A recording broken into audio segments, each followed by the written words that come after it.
सत साहिब सतगुरुदेव की जय। बंदी छोड़ कबीर साहिब जी की जय। बंदी छोड़ गरीबदास जी महाराज जी की जय। स्वामी राम देवानंद जी गुरु महाराज जी की जय हो।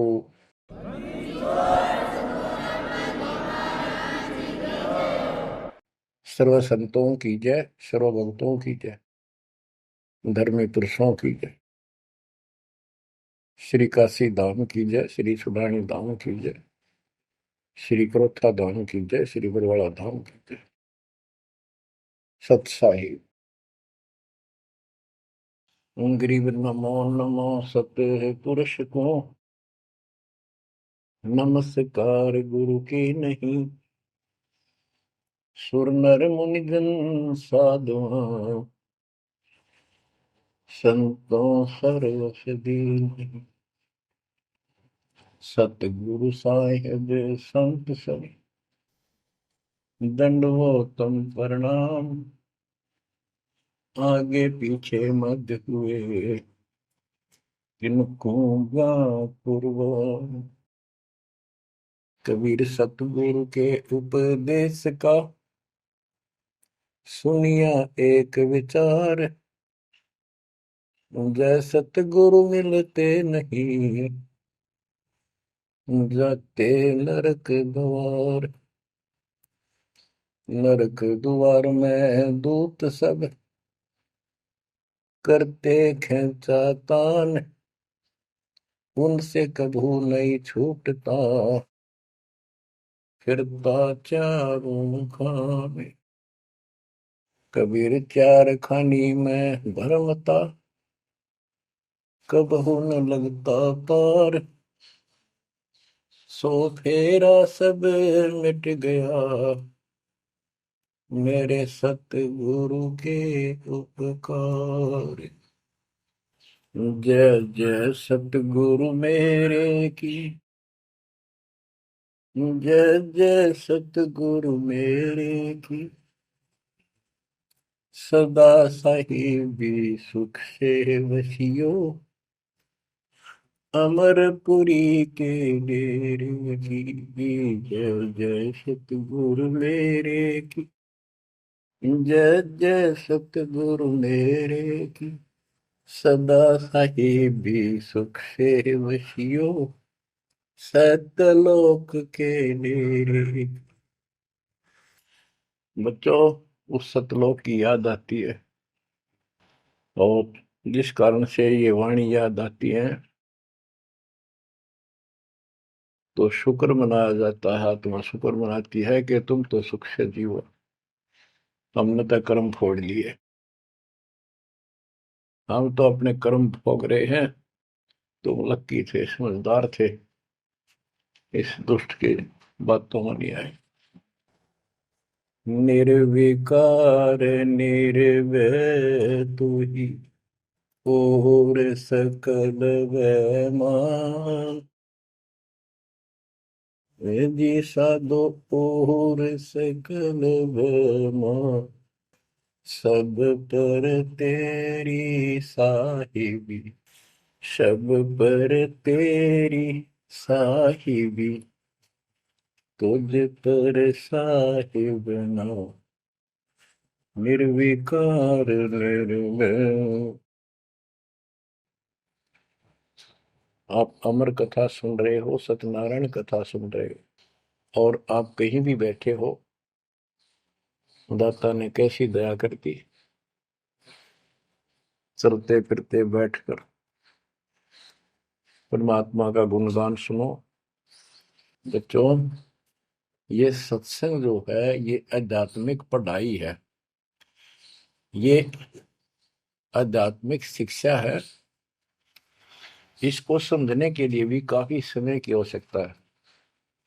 जैसे बच्चे स्कूल जाते हैं, यानी 15-16 वर्ष तक तो वो टोटली फ्री होते हैं। अपनी पढ़ाई करो, ट्यूशन लगवाओ, क्लास में पढ़ो। तो ऐसे करते करते वो विद्वान बन जाते हैं, डॉक्टर बन जाते हैं, इंजीनियर बन जाते हैं, और बड़ी बड़ी शिक्षाएं प्राप्त कर लेते हैं। इसी प्रकार आपको ये आध्यात्मिक लेक्चर अटेंड करते रहना चाहिए। संसारिक काम भी करो, शिक्षा ग्रहण भी करो, लेकिन ये शिक्षा साथ जरूर ग्रहण करो। इसके बिना सब व्यर्थ है। वो तो सिर्फ पेट के लिए, रोजी रोटी के लिए जो भी कर्म हम करते हैं सब रोजी रोजगार के लिए होता है, और वो रोजगार हम करते करते नुकसान हो जाता है। सब कुछ करते करते हानि हो जाती है, कोई लाभ नहीं मिलता। इधर कमाते हैं, उधर रोग हो जाता है, यहाँ से कमाया उधर खत्म हो गया। तो परमात्मा के चरणों में आने के बाद, इसकी शरण आ जाने के बाद, तो ये इस तरह के कष्टों को कम कर देगा। परमात्मा की महिमा भी ना सुने, भक्ति ना करें, और काम में ज्यादा ध्यान दें, कभी नुकसान ना हो जाए। और वो करते करते हो जाता है, फिर घर के रहते ना गांठ के। इसलिए काम अवश्य करो, पर इसमें नागा ना करो। परमात्मा की महिमा अवश्य सुनो, और भक्ति डेली करो, सुबह दोपहर शाम के परमात्मा की स्तुति। आजकल तो अनपढ़ भी कर सकते हैं, मोबाइल घर घर है, उसमें लगाओ आरती, सुबह दोपहर शाम की, आराम से सुनो, काम भी करते रहो। खाना बना रहे हो, आरती चल रही है, बहुत बढ़िया, ध्यान आरती में रहेगा। जैसे ड्राइवर गाड़ी चलाते हैं, ड्राइविंग तो बहुत सावधानी का काम होता है, लेकिन उसमें बातें करते रहते हैं, वो चलाता भी रहता है। इसी प्रकार इस समय का ऐसे सदुपयोग करो, श्रवण भी करो, गाड़ी भी चलाओ, तो आरती भी लगा लो उसके अंदर, चलते रहो, सुनते रहो। तो परमात्मा ने आपके ऊपर रजा करने में कसर नहीं छोड़ रखी। और अब आप भी चौकस हो जाओ, सतर्क हो जाओ, समर्पित और दृढ़ हो जाओ। बच्चों, अपने को अपने घर का ज्ञान हुआ,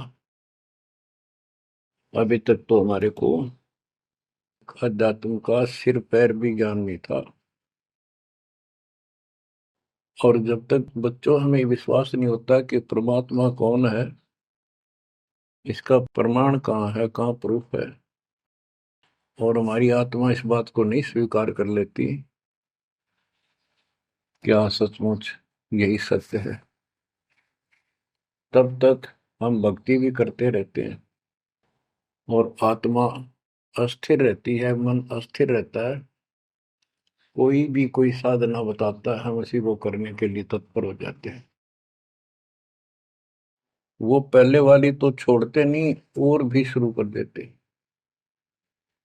क्योंकि हमें चाह है परम पिता की। हमें इस बात का एहसास है कि एक शक्ति है जो हमारे दुखों का निवारण करती है, किस्मत से भी अलग देती है। किस्मत में दुख आया, प्रारब्ध में कष्ट हुआ,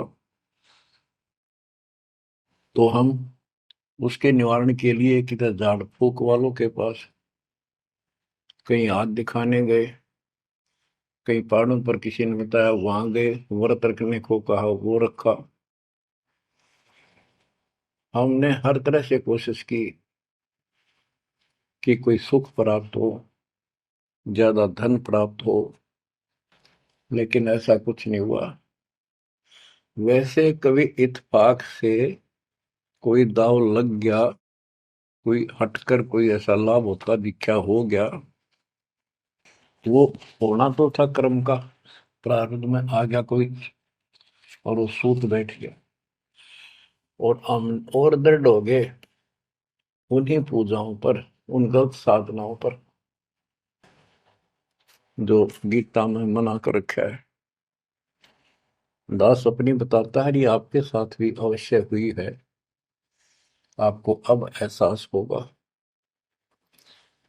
जैसे दास बचपन से रामकृष्ण और विशेषकर विष्णु जी का, कृष्ण जी का विशेष भक्त रहा है, इसके साथ हनुमान जी के प्रति भी लगन में, तड़प में, चाह में कोई कमी नहीं थी। इस कारण से मंगलवार का व्रत रखना, किसी ने बता दिया कि जरूर राजस्थान में सालासर एक स्थान है जहां पर हनुमान जी का बहुत प्रसिद्ध मंदिर है और वहां जाने से सारे सुख हो जाते हैं। तो दास सिरसा सर्विस करता था। हरियाणा का एक शहर है, पंजाब से सटा हुआ डिस्ट्रिक्ट है। वहां से पता चला तो दास बैठ कर ट्रेन में सालासर पहुंचा। शुरू उतरा वहां से अन्य साधनों से। वहां एक छोटा सा गांव सालासर, वहां एक छोटा सा मंदिर और उसमें एक पत्थर की मूर्ति। उसकी शक्ल भी ठीक सी कोई ना, हनुमान का वो आइडिया लगाया जाता। उस समय ये सन 1978 की बात है। ऐसा कोई वहां पर ज्यादा भीड़ नहीं होती थी। हम सुबह आराम से दर्शन कर लेते थे। हद से हद 500-400 आदमी जाते थे। फिर देखते देखते 10 साल में वहां पर टेढ़ी मेढ़ी लाइन बनने लगी। यानी 4-4 घंटे में नंबर आने लग गया। और उस दौरान जैसे भी कोई राहत मिली, जैसे सर्विस लगी, पढ़ते थे, पास होते चले गए। हनुमान जी और श्री कृष्ण की जय जयकार। और जैसे हम पढ़ते थे, पास होते चले गए। तो ये श्रेय अपने इन इष्ट देवों को मानते थे जो एक से अनेक थे। श्री विष्णु भगवान, कृष्ण जी, श्री राम जी और हनुमान जी, शंकर भगवान जी। यानी शंकर भगवान जी कोई पीछे नहीं रखते थे। और ये बता रखा था अगर माँ की भक्ति नहीं करनी, इसको विशेष ध्यान नहीं देते थे इसके ऊपर। फिर भी पास हुए, सर्विस लगी, पुत्र प्राप्त हुआ। फिर पुत्री संतान होती चली गई। और इतनी खुशी हुई कि सारा कुछ हनुमान जी ने, श्री कृष्ण जी ने, विष्णु जी ने कर दिया। और ये देख रहा है दास के जो कबीर नास्तिक है उनके भी ये सुख हो रहे थे। तो बात ये है, अब पता चला कि ये साधना वो सुख देने की थी नहीं जो हम इनके सिर कर रहे थे। यकीन से होगा इनको श्रेय दे रहे थे। तो बच्चों, कबीर पीछे लग गया जाऊं था मैं लोक वेद के साथ, मार्ग में सतगुरु मिले, दीपक ले दिया हाथ। इस भक्ति के सफर में हम लोक वेद के आधार से इधर उधर भटक रहे थे। सही मार्ग मिला नहीं था और कभी भी मंजिल प्राप्त नहीं कर सकते थे। ठीक है, हमारी तड़प थी तो भगवान भी मिले। जैसे वेदों में प्रमाण है, ऋग्वेद मंडल नंबर 9, सूक्त चम्मन, मंत्र 3 में, कि परमात्मा सबसे ऊपर के लोक में बैठा है। फिर ऋग्वेद मंडल नंबर 9, सूक्त 82, 1, 2, 3 में, ऋग्वेद मंडल नंबर 9, सूक्त 86 के 26-27 में। तो ये बताते हैं कि परमात्मा अच्छी आत्माओं को मिलता है, वहां से गति करके नीचे आता है, उनके संकट दूर करता है, उनको सच्ची राह दिखाता है अपने मुख कमल से। ऋग्वेद मंडल नंबर 9, सूक्त 96 के 16 से 20 तक, ऋग्वेद मंडल नंबर 9, सूक्त 94 का मंत्र 2, 95 का मंत्र नंबर 1। इन सब में मिलाकर एक निष्कर्ष निकलता है कि परमात्मा ऊपर से गति करके आते हैं और यहाँ अच्छी आत्माओं को मिलते हैं। एक कविता, काव्यों यानी लोकोक्तियों, शब्दों, वाणियों, साखियों के माध्यम से अध्यात्म ज्ञान अपने मुख कमल से बोलकर सुनाते हैं। और वो एक कवि की तरह आचरण करते हुए वर्जम घूमते फिरते और अपने मुख कमल से वाणी बोल करके भक्ति की प्रेरणा करते हैं और गुप्त भक्ति के, परमात्मा की साधना के गुप्त मंत्रों को आविष्कार करते हैं, मंत्रों का आविष्कार करते हैं। जैसे गरीबदास जी ने बताया है, कबीर साहब बताते हैं, गरीब सोहम शब्द हम जग में लाए, सार शब्द हमने गुप्त छिपाए। यानी सोहम शब्द किसी भी ग्रंथ शास्त्र में, जिनको हम शास्त्र मानते रहे हैं 600 साल पहले पहले, उनमें नहीं है। और सोहम नाम का प्रचलन बहुत पहले से चल रहा है, पर इन किताबों में नहीं था।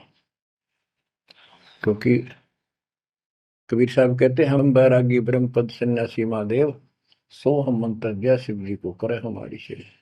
उनको ज्ञान समझा सबको। ज्ञान इतना गजब का है, एक बार आत्मा जरूर पकड़ लेती है और नाम की भी इच्छा करती है। तो उस समय जब परमात्मा अपने ज्ञान सुना रहे होते हैं, काल निकल जाता है उस आत्मा से, और आत्मा ध्यान से सुनती है, सत्य मान लेती है। तो इन्होंने ब्रह्मा जी ने, विष्णु जी ने, शिव जी ने, सबने नाम दे दिए। इनमें सॉफ्टवेयर लगा दिया परमात्मा ने। विष्णु जी में हरियम का, शिव जी में सोम का, ब्रह्मा में ओम का, और वही आज हमारे को लगा दिया। अब हम अपना काम इनसे डायरेक्ट ले रहे हैं। तो कहने का भाव ये है कि जिस समय परमात्मा अपना ज्ञान सुनाते हैं, काल भाग जाता है। परमात्मा के वहां से आते ही काल प्रवेश कर जाता है, उनकी बुद्धि को फेर देता है। इसी कारण से दोबारा इन्होंने परमात्मा की वाणी सुनी नहीं, विचार नहीं सुना, और ये धोखा खा गई।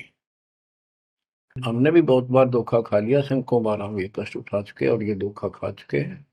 अपने भगवान को छोड़कर इन बकवादा में बड़े रहे। मानुष जन्म पाएकर खोवे, सतगुर विमुखा युग युग रोए। बच्चों, गिरीव सतगुर संगत छोड़कर लाख वर्ष जप कीन, इंद्रिय क्रम ना मोक्ष होए, रह काल के आदि। जैसे आपको बार बार समझाया जाता है कि सतगुरु से विमुख होने के बाद हम आज से 600 वर्ष पहले परमात्मा से विमुख हुए थे। उसके बाद हम पता नहीं किन किन धर्मों में जन्मे, कभी भक्ति की कभी ना की। भक्ति करते थे और भक्ति ही नहीं थी, लेकिन मालिक फिर भी हमें उन प्रत्येक मानव शरीर में मिले हैं और सच्ची राह दिखाई है। हमने कुछ दिन की साधना अवश्य की है, फिर छोड़ दी, और जिसके कारण परमात्मा हमें चार्ज कर गए। उस चार्जिंग के कारण आज तक आपके हृदय में मालिक की चाह और भक्ति की तरफ बनी हुई थी, और मनुष्य जीवन मिलते रहे। क्योंकि हम 600 साल पहले गुरुद्रोही नहीं हुए थे, सतगुर विमुख हो गए थे। सतगुर विमुखा युग युग रोवे, मानुष जन्म पाकर खोए। एक उदाहरण देता हूं। एक राबी नाम की लड़की, जिसको राबिया भी कहा, मुसलमान धर्म में जन्मी। वह पिछले सतयुग से मालिक के उनके साथ लगे थे, अपनी बेटी को, अपनी आत्मा के। गरीबदास जी ने बताया है कि कबीर साहब बताते हैं, 2 दिन मेरी शरण है। यानी एक बार किसी युग में चाहे वो 10 दिन भी नाम ले ले, फिर छोड़ दिया वो, मालिक उसको अपने खाते में खींचता है।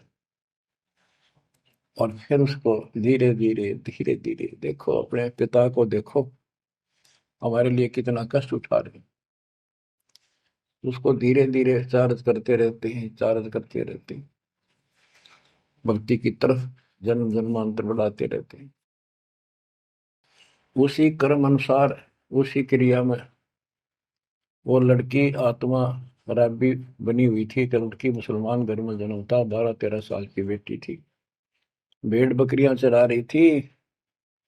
और वो सारी सृष्टि के रचनहार हमारे पिता अपनी बेटी के लिए उस जंगल में पहुंच गए, घास फूस पर बैठ के जाकर बेटी के पास मुसलमान धर्म जिंदा का रूप बनाया। हमारे अंदर एक धर्म कर्म की ये भी एक समस्या है कि हम अपने धर्म वालों को महत्व देते हैं, दूसरों से नफरत करते हैं। ये काल की चाल है। इसलिए दाता सौ सब क्षेत्र में करूं अपने धन के काज, हिरण्यकशिपु जो मार दूं नरसिंह धर के साथ। अब्राहिम सुल्तान दम के बंदी बन के चले गए, एक नौकरानी बन के चले गए। क्या पड़ा था उनको? कोरडे खाए, नौकर बने, अपने बच्चे को नरक से निकालने के लिए कि तुम बालक को बुद्धि छोटी है, बच्चे की बुद्धि इतना काम नहीं करती, इस ज्ञान से आपकी बुद्धि विकसित होगी, आप कुछ दिनों में संकेत समझने लग जाओ। अब जैसे राबी को मालिक ने समझाया, तो बच्चों परमात्मा अपनी उस बेटी, उस आत्मा के राबिया के पास जाकर बैठ के जंगल में गर्मी सर्दी घास फूस के ऊपर बैठ के और उसको समझाने लगे, बेटी भक्ति किया करो। तो बच्ची थी, जैसे उस धर्म के अंदर जन्मी थी, उसमें जो साधना बताते थे उसको कहती थी हम करते हैं, ऐसे करते हैं, नमाज करते हैं, ईद बकरीद मनाते हैं। तो परमात्मा ने उनको काफी समझा, कई दिन लगातार जाते रहे, ये चले जाते फिर आ जाते। अंत में लड़की ने स्वीकार कर लिया, भगवान मुझे वो सच्चा राह बता दो जिससे मोक्ष मिले। परमात्मा ने उनको मंत्र दिए, ये मंत्र दे दिए पांचों, लेकिन ये नहीं बताया ये किस किस के हैं, क्योंकि इसके बताने की जरूरत भी नहीं है। या तो चाबी है, किसी भी खजाने की है या कोई और सामान वाले की है, उस ताले के लाओ खुल जाएगा और उसमें जो सामान है आपको मिल जाएगा। फिर भी याद होना आवश्यक है कि ये इसमें यूं सामान है, इसमें ये सामान है। तो लड़की ने कुछ दिन मालिक की साधना की, 4 वर्ष। उसके बाद समाज के दबाव में शानी होगी, उसने यहाँ तक फैसला कर लिया कि ये तो संस्कार बढ़ते चले जाते हैं, शादी ही नहीं कराऊंगी, विवाह नहीं कराऊंगी। उसने निकाह करने से मना कर दिया।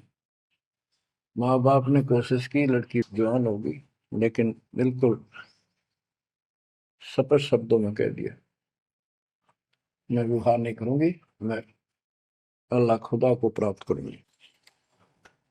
माँ बाप परेशान हो गए कि बच्ची है, इसने तो जिद लगा ली, और इसका जीवन कैसे पार होगा, कैसे पास होगा, तो हो ही नहीं सकता।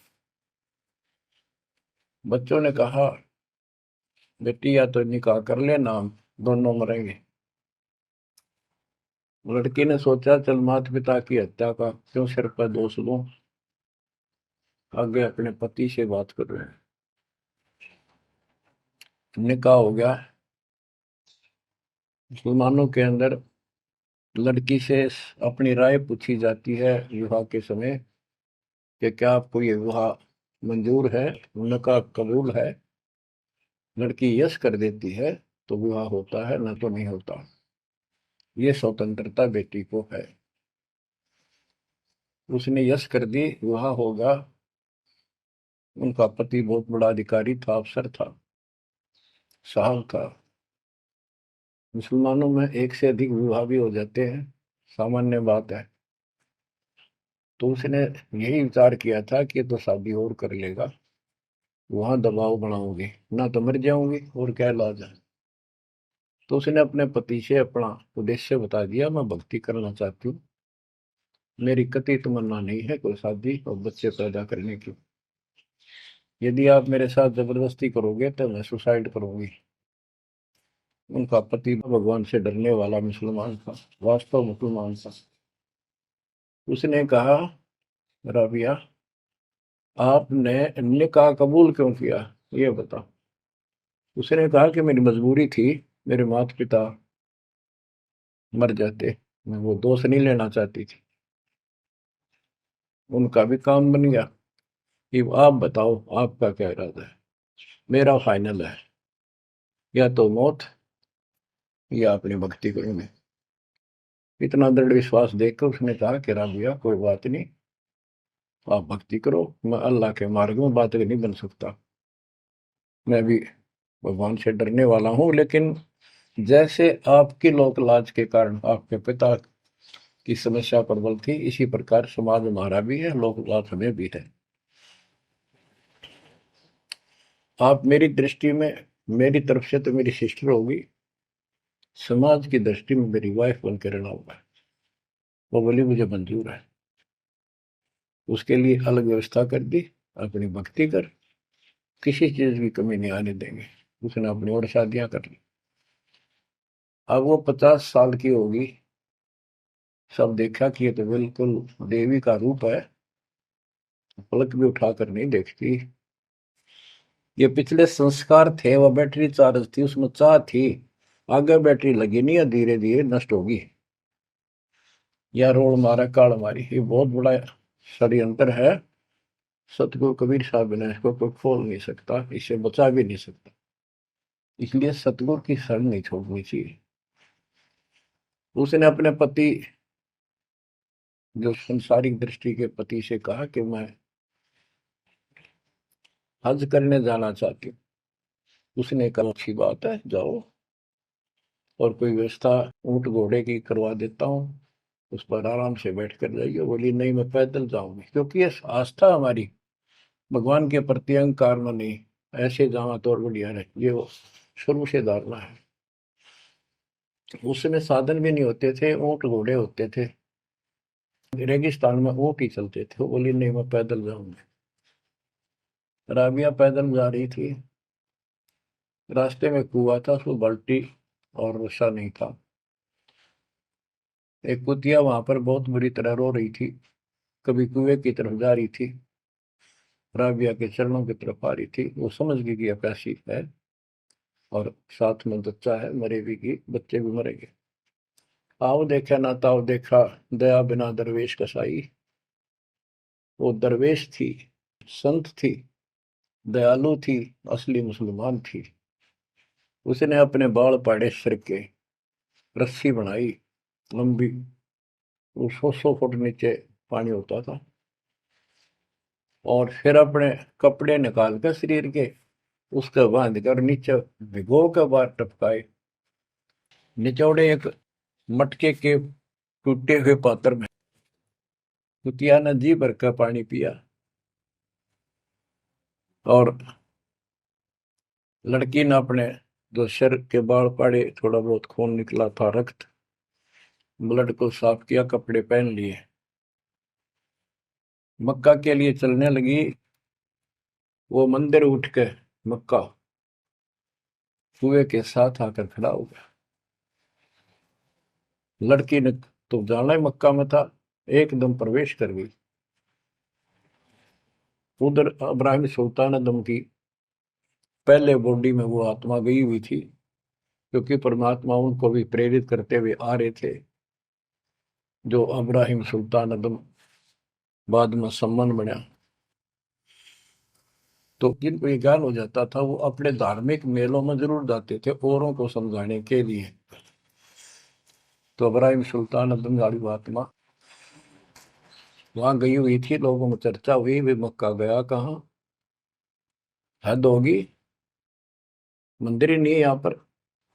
तब इब्राहिम सुल्तान अदम कहता है, गरीबदास जी बताते हैं, सुल्तान अदम मक्के गया, मक्का नहीं मकान, गया रांड के लेन को यूं कह अदम सुल्तान। लोग बोले रे क्या बोल रहा था, फिर इतने में वो मक्का वापस आ जाता है, और उसमें से राबिया निकली। राबिया देखी, लोग भाग कर प्रवेश किया, देखा तो एक राबिया ने, एक लड़की, उसने अपना परिचय दिया। पूरे मुसलमान समाज में ये बात फैल गई, चर्चा का विषय बना कि भक्ति हो तो राबी जैसी, भक्ति हो तो राबी जैसी। जिसके लिए मक्का उड़कर चला गया जहाज के समान, एयरप्लेन के समान। तो वह हज के लिए गए हुए व्यक्ति इब्राहिम सुल्तान से बोले, अरे भले आदमी, तो एक देवी को क्या कह रहा था, गया रांड के लेने को, नो कह तुम सुल्तान, एक नकमी आत्मा को जो मक्का लेने गया है।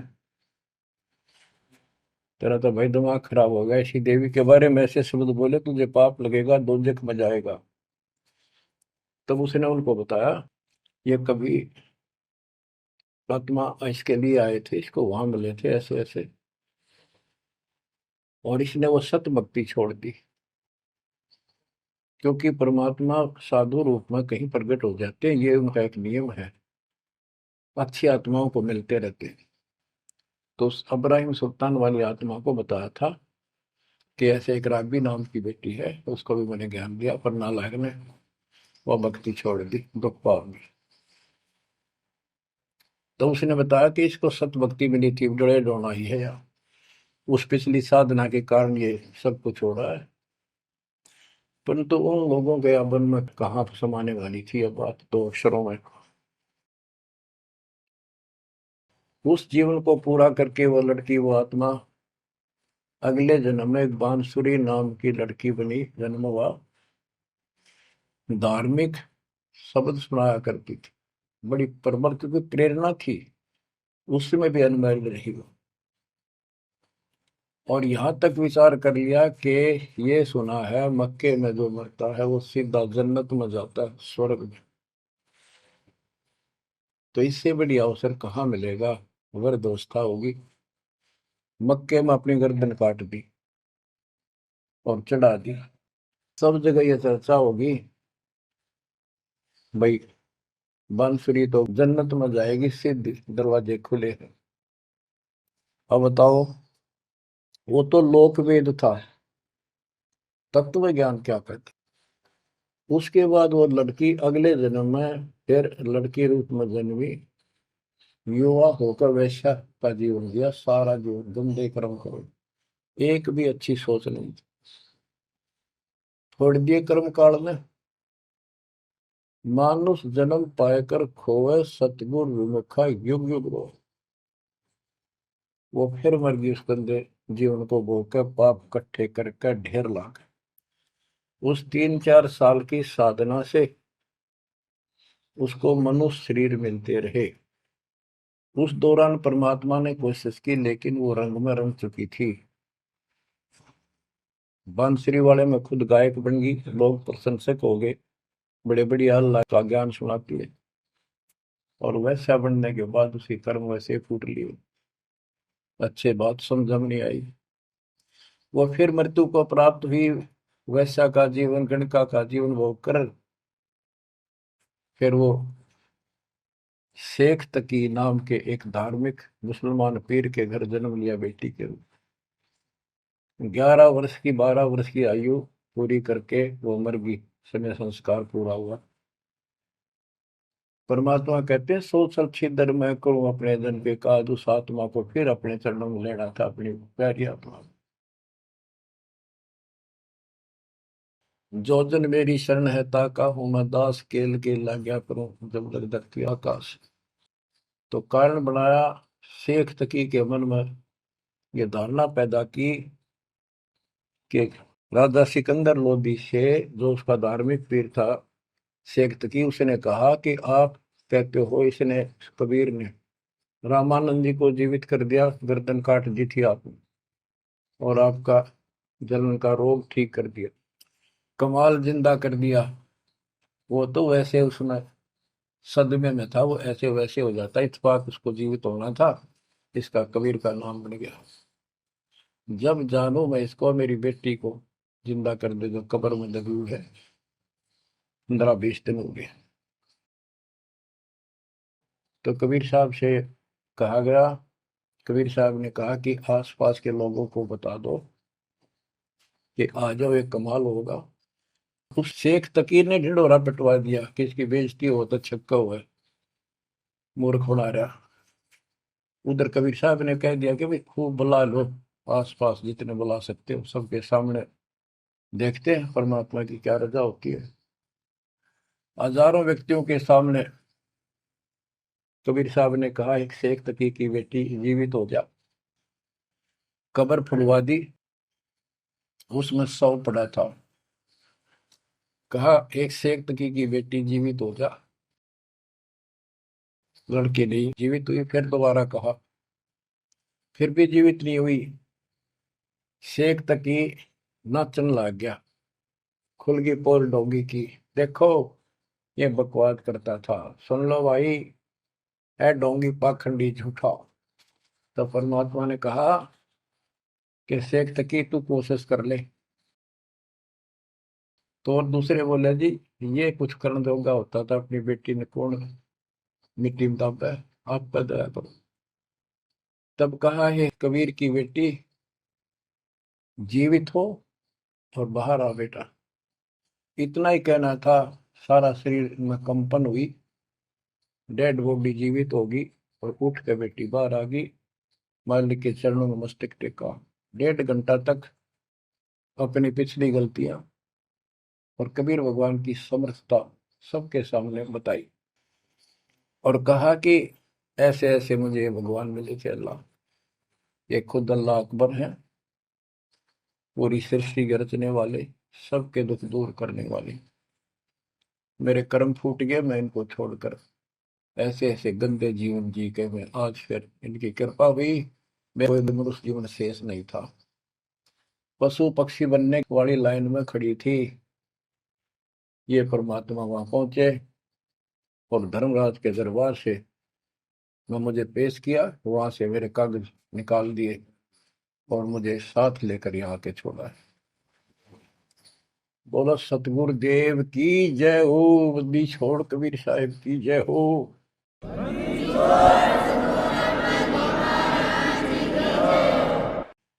तो उसने कहा बेटी जा अपने पिता के साथ। कबीर साहब ने कहा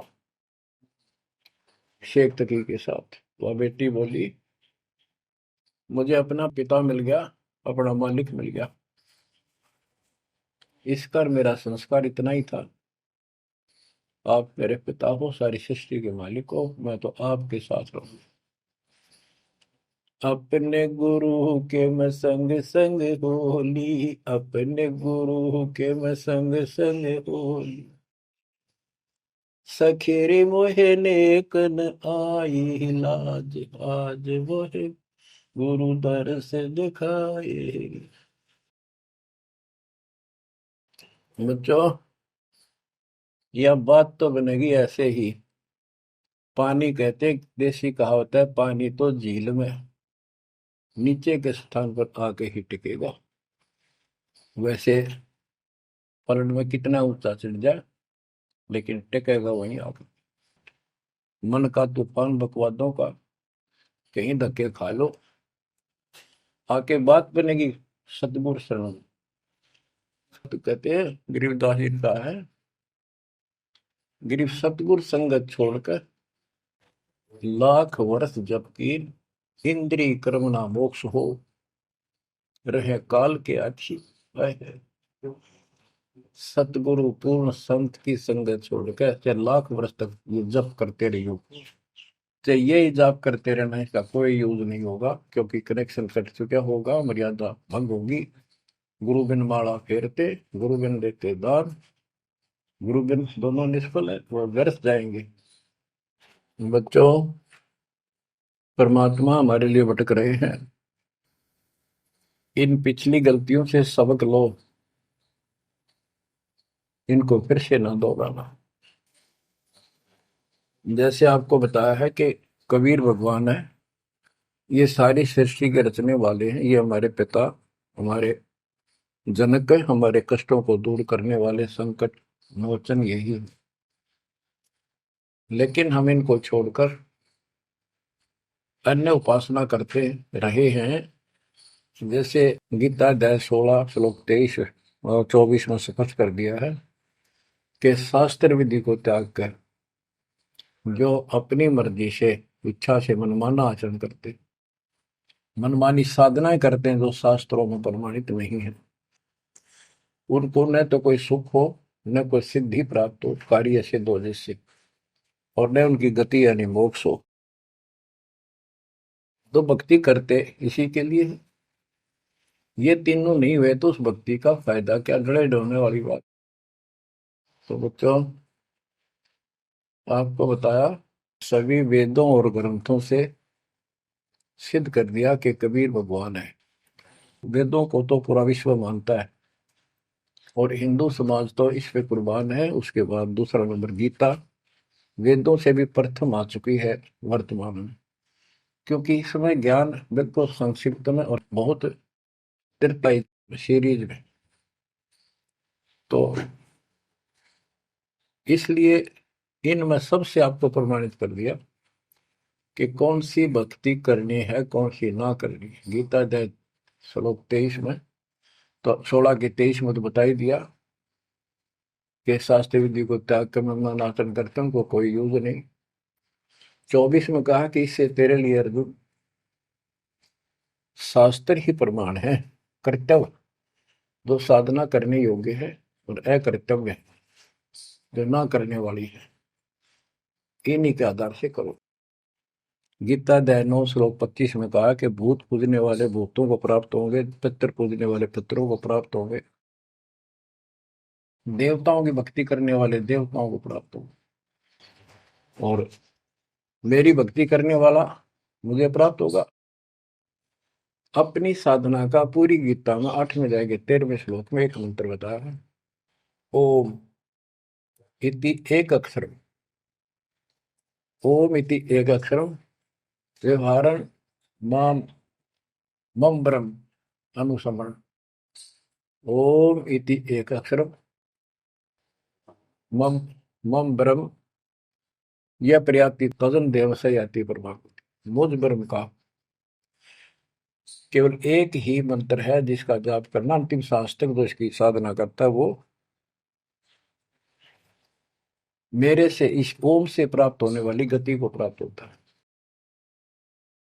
वो गति कौन सी है, इसके लिए आपको, क्योंकि ये एक लेक्चर है, पीरियड है जो दास आपको दे रहा है, और इसमें टीचर पहले दिन से लेकर 1 साल तक यह पढ़ावा है, तब जा करके बच्चों के दिल में स्वभावत है 100 बार पढ़ा ले तो भी पढ़नी पड़ती है, तभी उसके ऊपर विश्वास उतर जाता है, वो हृदय में जम जाती है। श्री देवी भागवत के 6ठे स्कंद में हिमालय राजा को देवी, वो देवी का परम भगत था, कुछ बातें नहीं हो रही थी, तो उसने कहा मुझे मोक्ष दो। धन तो बहुत दे दिया आपने, तो उसने कहा मोक्ष, ये झूठ बोले ने ज्ञान तो है नहीं, और उस भक्ति का ज्ञान इनको, क्योंकि इन्होंने वो खत्म कर दिया जो मूल ज्ञान था, सूक्ष्म वेद का वो पार्ट हिस्सा। तो इसने कहा कि ओम का जाप कर। राजा हिमालय से श्री देवी ने कहा, दुर्गा ने, ओम का जाप कर और सब बात छोड़ दे, वो ब्रह्म दिव्य आकाश रूपी ब्रह्म लोक में रहता, उस ब्रह्म को प्राप्त हो जाओगे, तुम्हारा कल्याण हो। गीता अध्याय 8 श्लोक 16 में बताया है कि ब्रह्म लोक में गए वे भी सब पुनरावृत्ति में है। गीता चारों वेदों का सारांश है, ये वेद है, जितना इसमें वेदों वाला ज्ञान है वो सत्य है, कुछ काल ने अपना मिलावटी किया है, वो अलग दिखाई देता है, वो केवल युद्ध कराने के लिए अटकलबाजी इसने की है, और बीच में अपना तड़का भी लगाया है। वो साफ निर्णय हो गया, क्योंकि सूक्ष्म वेद सब कुछ है, उससे सभी छट गया अलग अलग से, ये गलत है ये ठीक है। तो ब्रह्म लोक में गए हुए भी पुनरावृत्ति में पुनर्जन्म होता है। गीता अध्याय 4 श्लोक 5 में इसने स्पष्ट कर दिया, अर्जुन तेरे मेरे बहुत जन्म हो चुके हैं, तू नहीं जानता नहीं है। गीता अध्याय 2 श्लोक 12 में यही 10 के 2 में बताया कि मेरी उत्पत्ति तो हुई है, लेकिन ये ऋषि देवता नहीं जानते, क्योंकि ये मेरे से उत्पन्न हुए। फिर उस ज्ञान को, जैसे जहां से शुरुआत हुई थी कि परमात्मा सतलोक से सबसे ऊपर के लोक में रहता, वहां से चलकर गति करके आता है, अपना सच्चा ज्ञातम ज्ञान खुद बोलकर बताता है। गीता अध्याय 4 श्लोक 32 में, ये कोड वर्डों में है गीता ज्यादातर, उसमें बताया कि जो ज्ञान ब्रह्मणे मुखे सचिदानंद घन ब्रह्म ने अपने मुख कमल से बोली वाणी में बोला है, उस वाणी में विस्तार के साथ लिखा है, उससे ये पूर्ण मोक्ष होगा, फिर कभी जन्म मरण नहीं होता। उसके बारे में 4थे अध्याय के 34वें श्लोक में कहा है कि उस ज्ञान को तत्वदर्शी संतों के पास जाकर समझ, उनको दंडवत प्रणाम करने से, कपट छोड़कर उनकी सेवा करने से वो तत्वदर्शी संत जो तत्व ज्ञान का उपदेश करेंगे। गीता अध्याय 15 श्लोक 1 में स्पष्ट कर दिया है, जो इस उल्टे लटके हुए संसार रूपी वृक्ष की के सभी विभाग का नारा नारा ज्ञान बता देता, सभी विभागों का पार्षद सवेदवित वो वेद के तात्पर्य को जानने वाला है। गीता अध्याय 15 श्लोक 4 में कहा है कि उस तत्व ज्ञान के प्राप्त होने के पश्चात उस तत्व ज्ञान रूपी शस्त्र से इस अज्ञान को काट के, यानी तत्व ज्ञान को ठीक से समझकर उसके पश्चात परमेश्वर के उस परम पद की खोज करनी चाहिए, जहां जाने के बाद साधक फिर लौटकर संसार में कभी नहीं आते और उसी की भक्ति करो जिसने सारे संसार रूपी वृक्ष को बनाया है, सृष्टि रची है। बच्चों, ये है वो तत्व ज्ञान, ये है वो मूल ज्ञान, सार ज्ञान निष्कर्ष निकाल के रख दिया गया है। अब गीता बोलने वाले ने कहा है कि उस तत्व ज्ञान के अंदर सब कुछ निष्कर्ष है, उसको समझो। यही कुरान शरीफ के अंदर, कुरान मजीद के अंदर सूरत फुरकानी 25 आयत 52 से 59 में यही स्पष्ट किया है। वो कबीर नाम का परमात्मा है जिसने सारी सृष्टि रची, जिसने सब आपको संतान माता पिता का रूप दिया, सबके कर्मों को वो काटने वाला है, सबके कर्मों को ठीक से जानता है। 6 दिन में सृष्टि रच के जो 7वें दिन तक प्रजा विराजा, उसकी खबर किसी बाखबर से पूछो। गरीबदास जी कहते वेद कतेब एक है भाई, और वेद कतेब का ज्ञान है दूर, वो संतों का मार्ग दूर। ये अधूरा ज्ञान है, जब इसमें स्पष्ट है ही नहीं, जब ये कह दिया कोई और बताओगा तो वो और अब आपके सामने है, आपको प्राप्त हो चुका है। अब भी बच्चों नहीं समझोगे तो कौन सी विधि अपनाएं जो आपकी आंखें खोले। कबीर द्वार धनी के पड़ा रहे, धक्के धनी के खावे, 100 काल जो ही पर द्वार छोड़ नहीं जावे। अब आपने इतना करना है, इस ज्ञान को समझकर मालिक से दूर ना होना, सतगुरु विमुखा मत हो जाना। इसमें आपको अच्छा लगे चाहे कोई कष्ट लगे, वो कष्ट भी गॉड गिफ्ट होगी। हो सकता है पता नहीं कौन सा पाड़ सा कष्ट आपका हल्के में टल रहा हो, पर जल्दी ना करया करो। और तो धरती पर कहीं जा रही हो तुम्हें कभी राहत नहीं मिलेगी। तो बच्चों, मानत ना मन मोरा साधो, मानत ना मन मोरा रे, बार बार मैं ये समझाऊं जग में जीवन थोड़ा रे, बार बार मैं ये समझाऊं जग में जीवन थोड़ा। दुविधा दुर्मति चतुराई में जन्म गया नर तोरा रे, अब भी आने में लो सत्संग में, करो गुरु ज्ञान पर गौरा रे। अब भी आने में लो सत्संग में, करो गुरु ज्ञान पर गौरा रे। शरण पड़े को गुरु संभाले, जाने का बालक भोला रे। कह कबीर तुम चरण चित राखो, जो सोई में डोराए। कह कबीर तुम चरण चित राखो, जो सोई में डोरा रे। मानत ना मन मोरा साधो, मानत ना मन मोरा रे, बार बार मैं ये समझाऊं जग में जीवन थोड़ा रे। बच्चों, जैसे धागा सुई में चिपका रहता है, ऐसे लटके रहियो परमात्मा के दास के चरणों, मोक्ष मिलेगा सत्साहिब।